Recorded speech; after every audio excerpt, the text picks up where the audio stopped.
And that then made this experience a gift back to the Roman Catholic Church, embodied in that next thing that Cushing did with Feeney, which was to order him under pain of excommunication to stop that preaching.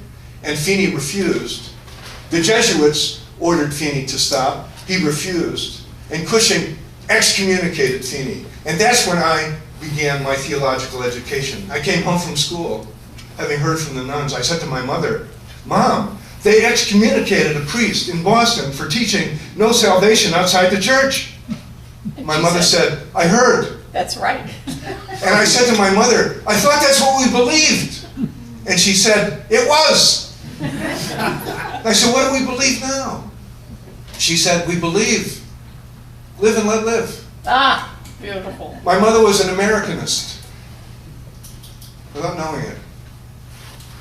And that vision came into its own less than a decade later, when Richard Cardinal Cushing and others, by then a cardinal because of Pope John the 23rd, Cushing was the first archbishop whom Pope John raised to the status of cardinal. Archbishop Cushing and all the other bishops of the Catholic Church gathered at the Second Vatican Council, where they affirmed the freedom of conscience, the primacy of conscience in Dignitatis Humanae, on the dignity of the human person. A document mostly written by John Courtney Murray, who was Cardinal Cushing's peritus, and spoken of and advocated by Cardinal Cushing, who made three great interventions at the Second Vatican Council. Once in favor of using English instead of Latin, once in favor of Dignitatis Humanae, and once in favor of the other great declaration of the Council, Nostra Aetate, which renounced forever the Christ killer charge against the Jewish people. Yes. And Cardinal Cushing spoke in favor of that, thinking of his brother-in-law, Dick Perlstein. Oh. And more to the point, Nostra Aetate renounced forever the idea that Jewish religion was superseded and to be left behind.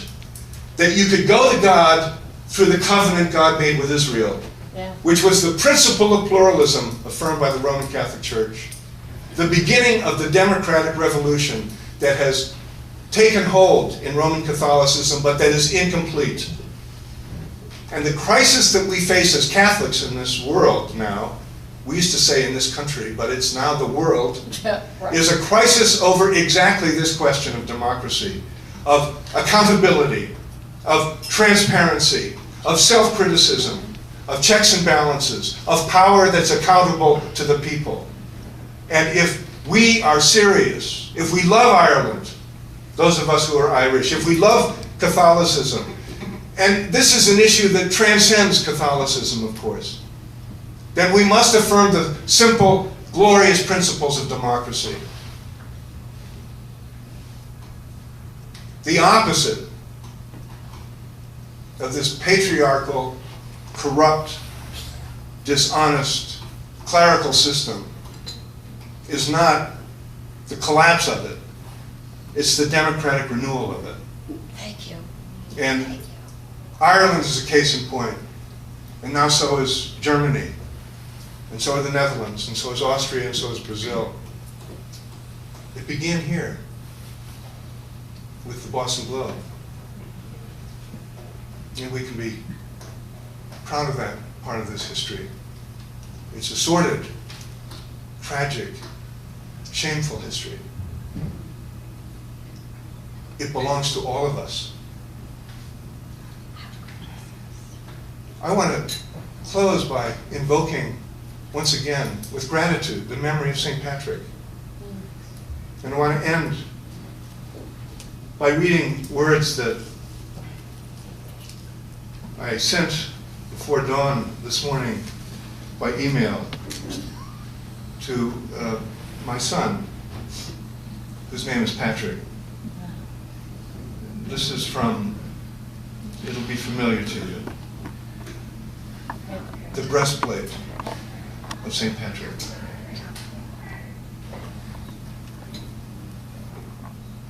I arise today through the strength of heaven, light of sun, radiance of moon, splendor of fire, speed of lightning, swiftness of wind, depth of sea, stability of earth, firmness of rock.